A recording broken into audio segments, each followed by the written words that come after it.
नमस्कार, DD news के इस विशेष सांकेतिक भाषा के बुलेटिन में आप सभी का स्वागत है। आपके साथ मैं हूं संध्या शर्मा और मेरे साथ है मेरी सहयोगी मनीषा शर्मा। आइए बुलेटिन की शुरुआत करते हैं हेडलाइंस के साथ।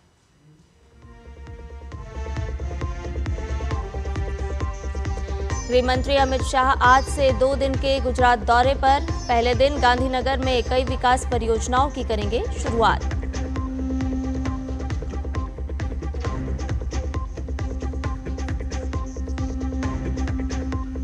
काठमांडू में सागरमाथा संवाद में भारत नेपाल के बीच सहयोग को और मजबूत करने पर हुई बातचीत। पर्यावरण मंत्री भूपेंद्र यादव ने नेपाल के प्रधानमंत्री से दोनों देशों के मैत्रीपूर्ण संबंधों पर भी की चर्चा।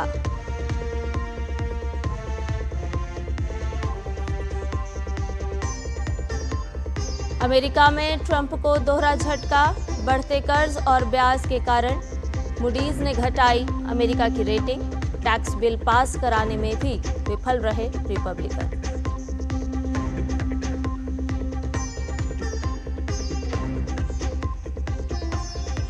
रूस यूक्रेन के बीच कैदियों की अदला बदली पर सहमति।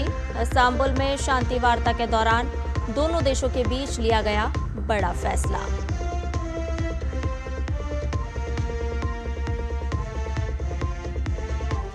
और जैवलिन थ्रो में नीरज चोपड़ा ने रचा इतिहास।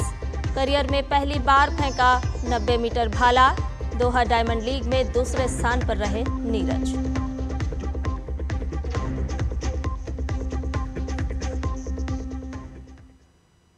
और आइए अब इन सभी समाचार को जान लेते हैं विस्तार से। केंद्रीय गृह और सहकारिता मंत्री अमित शाह आज से अपने गृह राज्य गुजरात के 2 दिवसीय दौरे पर रहेंगे। इस दौरान वो आज गांधीनगर में कई परियोजनाओं का उद्घाटन और शिलान्यास करेंगे। अमित शाह वावोल में नवनिर्मित प्राथमिक आरोग्य केंद्र का लोकार्पण करेंगे। इसके अलावा गांधीनगर सेक्टर 21 और 22 को जोड़ने वाले नवनिर्मित अंडरब्रिज का भी लोकार्पण करेंगे। अपने दौरे के दौरान अमित शाह पेधापुर में नवनिर्मित प्राथमिक आरोग्य केंद्र का लोकार्पण करेंगे।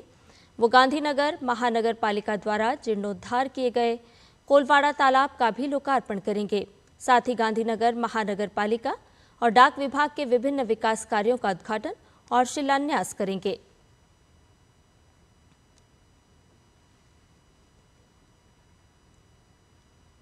केंद्रीय मंत्री भूपेंद्र यादव ने नेपाल के प्रधानमंत्री केपी शर्मा ओली से भी मुलाकात की।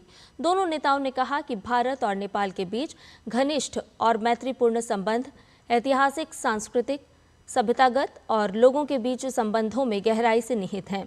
पर्यावरण संरक्षण के क्षेत्र में भारत नेपाल सहयोग को और मजबूत करने के तरीकों पर भी चर्चा की गई। नेपाल में सागरमाथा संवाद के अवसर पर नेपाल के प्रधानमंत्री डिनर का भी आयोजन किया गया, जिसमें भूपेंद्र यादव शामिल हुए।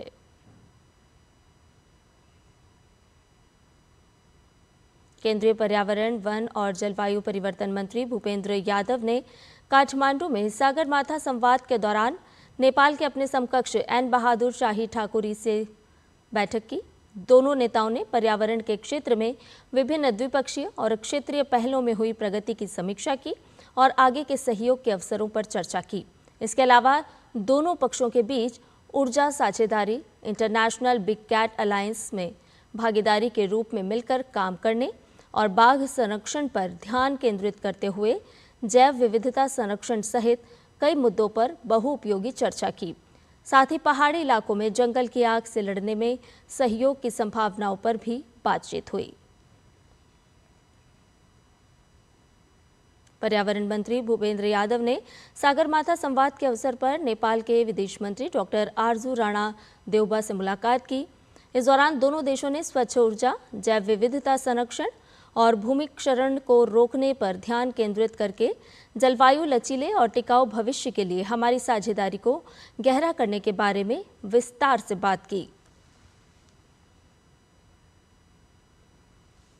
बिहार में स्थित गया का नाम अब गयाजी कर दिया गया है। पौराणिक, ऐतिहासिक और धार्मिक महत्व के मद्देनजर बिहार के गया शहर का नाम गयाजी किया गया है। मुख्यमंत्री नीतीश कुमार की अध्यक्षता में कैबिनेट की बैठक में ये फैसला कर लिया गया था।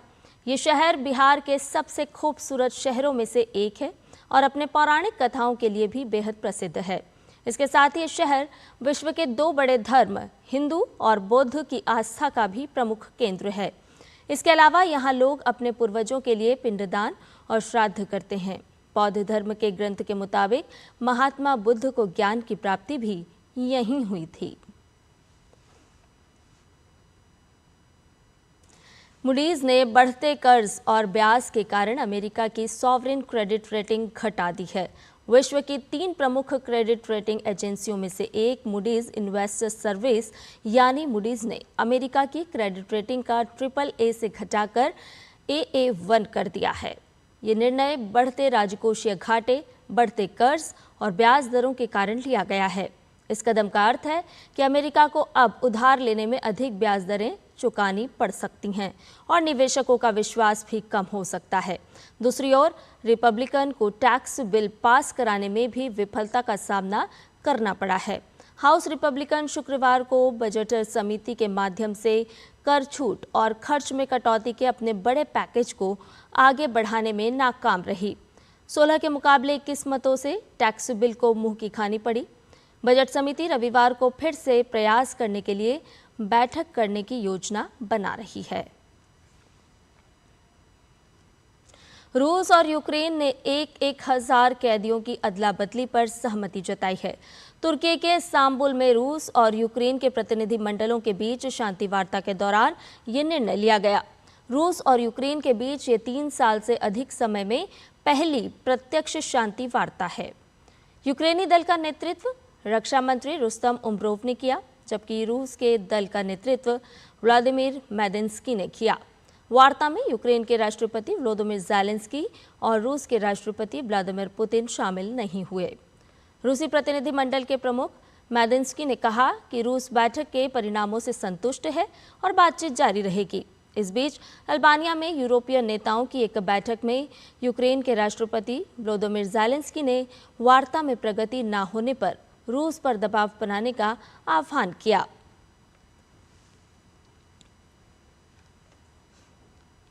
कतर में एक व्यापारिक गोलमेज सम्मेलन में अमेरिकी राष्ट्रपति डोनाल्ड ट्रंप ने गाजा पट्टी को लेकर कहा कि अमेरिका इसे स्वतंत्र क्षेत्र बनाएगा। अमेरिकी राष्ट्रपति ने कहा कि अमेरिका इसे फिर से विकसित करेगा और फिलिस्तीनियों को अन्य जगहों पर भेजा जाएगा।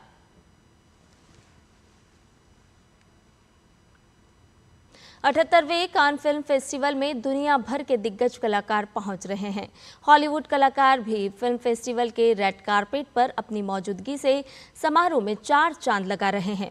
हॉलीवुड फिल्मों के कलाकार Angelina Jolie, Christian Stewart, Natalie Portman और जोएल एजर्टन रेड ने दुनिया भर से आए लोगों का ध्यान अपनी तरफ खींचा।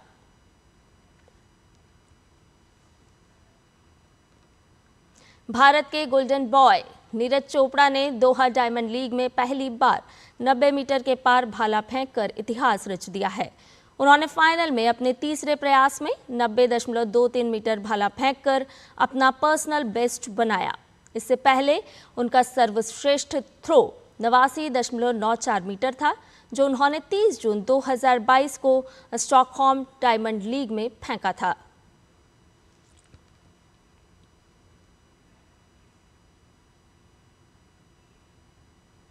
एक हफ्ते से भी अधिक लंबे ब्रेक के बाद इंडियन प्रीमियर लीग 2025 एक बार फिर शुरू होने जा रहा है।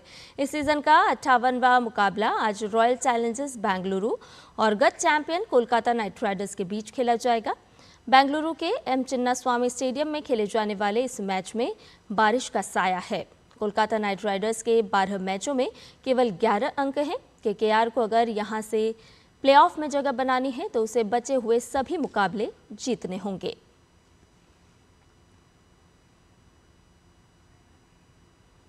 और इसके साथ ही हमारे इस विशेष सांकेतिक भाषा के बुलेटिन में फिलहाल इतना ही।